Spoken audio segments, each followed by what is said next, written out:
राज चर्चा के प्रायोजक हैं MDLR ग्रुप।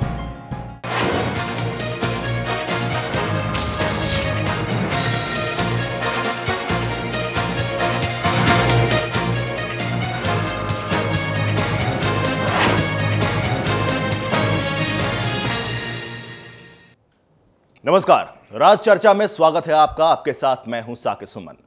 आज हम बात करेंगे टीम अन्ना और सांसदों के बीच टकरार की। टीम अन्ना के सदस्य अरविंद केजरीवाल ने एक बार फिर सांसदों पर निशाना साधा है। उन्होंने समाजवादी पार्टी के मुखिया पर भी भ्रष्टाचार के आरोप लगाए, जिस पर मुलायम सिंह ने टीम अन्ना को अपराधियों की जमात बताया। लेकिन सवाल यह है कि जब टीम अन्ना ही खुद आरोपों से घिरी है तो ऐसे में सांसदों के चरित्र पर सवाल उठाना कितना जायज है। साथ ही चर्चा करेंगे बेरोजगारी भत्ता की। सेवा योजना निदेशालय ने 35 से 45 साल के बीच के लोगों को भत्ता देने का प्रस्ताव शासन को भेजा है, जिससे 45 साल से ज्यादा उम्र वालों को निराशा हाथ लगी है। हालांकि इस प्रस्ताव को अभी कैबिनेट की हरी झंडी मिलनी बाकी है। इन मुद्दों पर हम करेंगे चर्चा। इसके लिए स्टूडियो में हमारे साथ मौजूद हैं यूपी न्यूज के न्यूज डायरेक्टर विवेक अवस्थी जी, बहुत बहुत स्वागत है आपका। साथ ही साथ वरिष्ठ पत्रकार राहुल अग्रवाल भी हमारे साथ स्टूडियो में मौजूद है, बहुत बहुत स्वागत है राहुल जी। और साथ ही साथ हमारे साथ UP bureau chief Ashish ji भी जुड़े हुए हैं। आशीष जी, आपका भी बहुत बहुत स्वागत है। तो चलिए शुरुआत करते हैं आज के राज चर्चा की।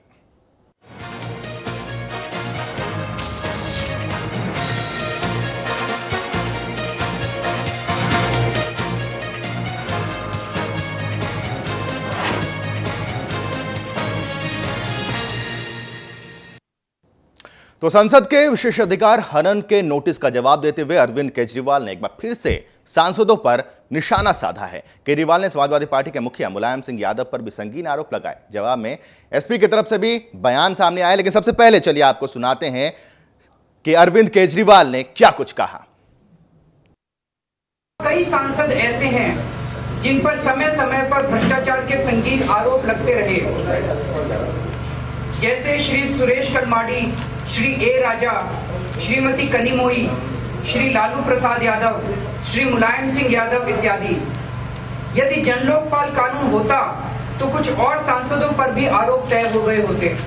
ऐसा नहीं कि इस संसद में अच्छे सांसद नहीं हैं, कई अच्छे सांसद भी हैं और मैं उनका बहुत सम्मान भी करता हूं, पर ऐसे अच्छे सांसदों की आवाजें संसद के शोर शराबे में खोती जा रही हैं। जिस कथन पर मुझे ये नोटिस दिया गया है, उस कथन में मैंने कुछ अहम प्रश्न उठाए हैं। जी, जैसे ही यह बयान सामने आया तो राजनीतिक गलियारों में हलचल भी मची और इस हलचल के बीच जब सपा प्रमुख मुलायम सिंह यादव के ऊपर टीका टिप्पणी की गई तो उनकी तरफ से भी बयान आया। जरा सुनते हैं आखिर उनका क्या कहना है। केजरीवाल हो चाहे उनके केजरीवाल के नेता हो, इनके साथ घूमने वाले रामपाल ने उनके सामने मीटिंग में जब बुलाया था कह दिया था कि अपराधियों से आप तो बचिए, भ्रष्टाचारियों से आप तो बचिए, आपके आसपास वही घूम रहे हैं जो सबसे ज़्यादा भ्रष्टाचार करने वाले हैं। और ये सही है, उनकी बहस में पढ़ना नहीं चाहते। ये रामपाल ने जब कहा तो उसका जवाब कोई नहीं दिया। जी, तो दोनों तरफ से बयानबाजी का दौर शुरू है। हमारे साथ खास मेहमान स्टूडियो में मौजूद हैं।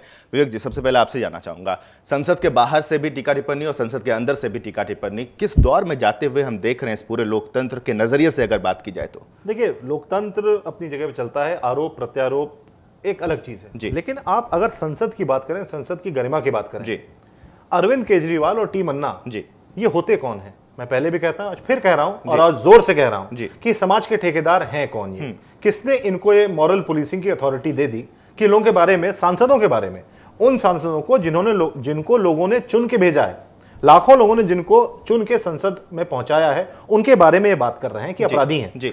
पहली चीज, इनका काम नहीं है तय करना कौन अपराधी कौन नहीं है। अगर एक वोटर ने, लाखों वोटर्स ने, हजारों वोटर्स ने किसी एक सांसद को चुन के लोकसभा भेजा है, उसके लिए वो क्रिमिनल नहीं है, अपराधी नहीं है। दूसरी चीज ये है कि अगर कोई सांसद, उस पर कोई मुकदमा चल रहा है, कोई केस चल रहा है, उसका फैसला करना टीम अन्ना का काम नहीं, अरविंद केजरीवाल का काम नहीं है।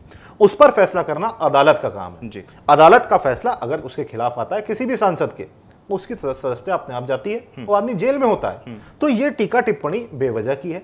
टीम अन्ना पता नहीं क्यों आज के दौर में, आज की तारीख में उनको लग रहा है कि शायद उनको मीडिया पब्लिसिटी कम मिल रही है, इसलिए वो रोज कोई ना कोई ऐसी बात लेके आते हैं जिससे सुर्खियों में बने रहें। लेकिन सुर्खियों में बने रहना अलग चीज होती है, गलत कारणों से सुर्खियों में बने रहना एक अलग बात होती है। मुझे नहीं लगता कि इस तरह की बयानबाजी करके इनको बहुत ज्यादा कोई फायदा होने चाहिए। जी राहुल जी, एक सवाल मैं आपसे यहां लेना चाहूंगा कि जिस तरह से अरविंद केजरीवाल ने कहा कि 162 दागी सांसद इस वक्त संसद के अंदर मौजूद हैं, और साथ ही साथ अगर उन्होंने कहा यह भी कि अगर लोकपाल बिल को पूरी तरह से सशक्त, जिसकी मांग टीम अन्ना कर रही है, अगर वो लाया जाता तो अभी तक लालू प्रसाद यादव, मुलायम सिंह और ऐसे कई नेता हैं जो नब गए होते।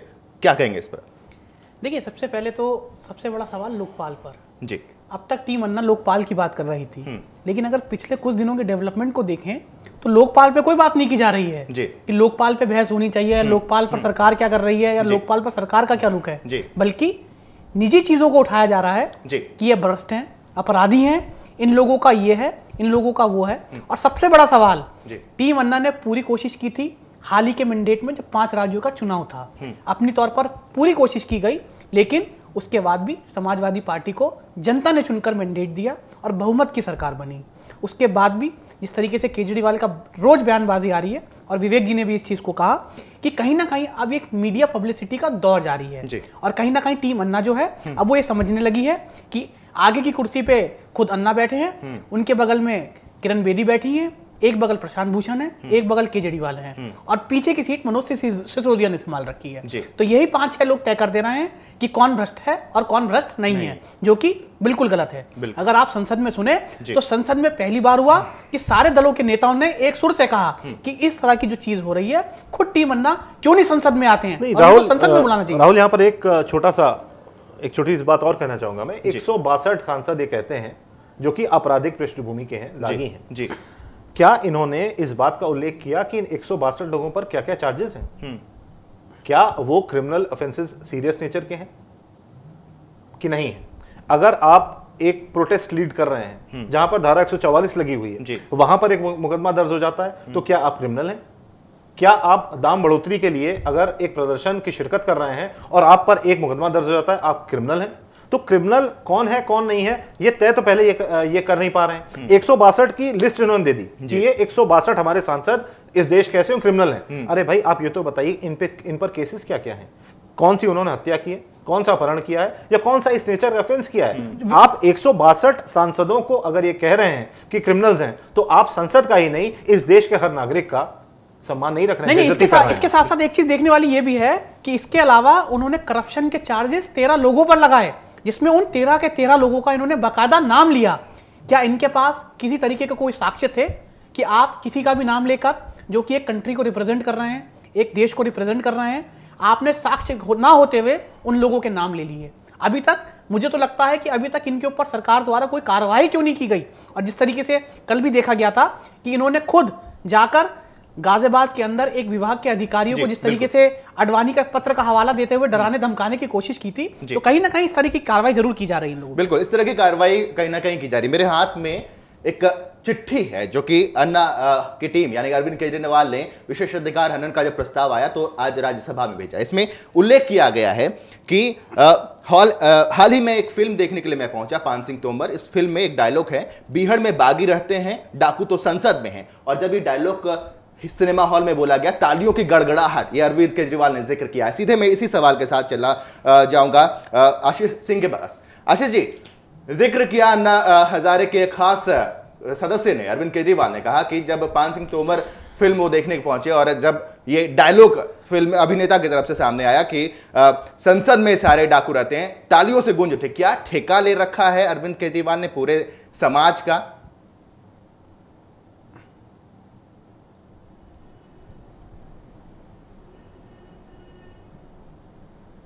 गलत फहमी में जी रहे हैं अरविंद केजरीवाल जी, अगर उन्हें ऐसा लगता है। देखिए, सीधी सी बात है, मैं अन्ना के इस साथी से एक बात मतलब कह देना चाहता हूं कि ये किस तरीके की व्यवस्था में विश्वास रखते हैं, इन्हें साफ कर देना चाहिए। क्या संसद खराब है? क्या संसदीय लोकतंत्र में खामियां हैं? या फिर ये कौन सी प्रणाली चाहते हैं, तानाशाही प्रणाली चाहते हैं या एकल पार्टी सिस्टम चाहते हैं? सीधी सी बात है कि जिन सांसदों को जनता चुनकर भेजती है वो रिप्रेजेंटेटिव है। आप क्या एक पैरेलल व्यवस्था चलाना चाहते हैं? देखिए, एक अच्छा खासा आंदोलन था जो भ्रष्टाचार के खिलाफ था, लोकपाल बिल से संबंधित था, वो उसमें इनको पूरे देश की जनता का समर्थन मिलता है। लेकिन बाद में उस आंदोलन का क्या हश्र होता है आप देखिए। केवल ये जो टीम अन्ना है उसी की वजह से एक अच्छे से आंदोलन का ये बुरे हश्र में पहुंच गई है। हालत ये थी कि आपने मुंबई में देखा कि कितने लोग जुटे। पिछली बार रामलीला मैदान में किया था, इस बार जंतर मंतर पर ये सिमट कर रह गए, क्योंकि वहां पे कम लोग आएंगे तब भी इनका काम हो जाएगा। तो सही सी बात है, एक अच्छे मुद्दे पर लेकर एक आंदोलन छेड़ा गया था, जिस आंदोलन को जिंदा रहना चाहिए था, लेकिन टीम अन्ना के यही जो साथी हैं जिनको टीम अन्ना बोला जाता है, उसने उस आंदोलन की हवा निकाल दी। बिल्कुल, एक सही रास्ते पर मुहिम की शुरुआत हुई थी, लेकिन वो रास्ता टीम अन्ना के सदस्य भटक चुके हैं। मुहिम कुछ और था, लेकिन अब टीम अन्ना के सदस्य वार कहीं और कर रहे हैं, निशाना कहीं और है। यहां पर एक छोटे से ब्रेक लिए हम रुक रहे हैं। ब्रेक के बाद जब हम लौटेंगे आपको बताएंगे कि टीम अन्ना जो कि भ्रष्टाचार के खिलाफ जंग की शुरुआत की थी, आज संसद और सांसदों के ऊपर टीका टिप्पणी कर रहे हैं। उनकी छवि कितनी पाक साफ है, कितनी दागदार है, इस पर चर्चा ब्रेक के बाद।